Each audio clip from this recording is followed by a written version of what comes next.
Mastering your income tax return has never been easier, and this guide will show you exactly how to conquer it online. First, navigate to your country's official income tax department website. Look for a prominent link labeled e-filing or online tax return submission.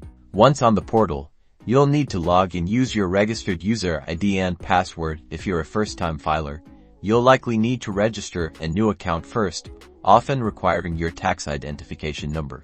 After logging in, select the correct income tax return form for your income category. This is crucial for accurate filing. For example, if you're a salaried individual, you'll typically choose an ITR form designed for that.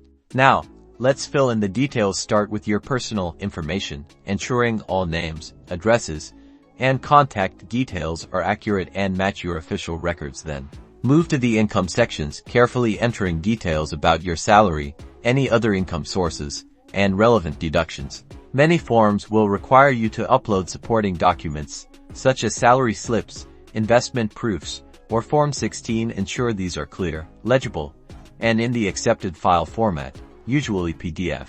Before submitting, take a moment to thoroughly review all the information you've entered. Check for any typos or missing details. Accuracy is key to avoiding future issues. Once you're confident, hit the submit button. You'll receive a confirmation along with an acknowledgement number. Save this for your records. Congratulations! You've successfully filed your income tax return online. Remember to check if you need to submit a physical copy of the acknowledgement or if digital submission is sufficient based on your country's rules. For more helpful financial tips, don't forget to subscribe and hit that notification bell.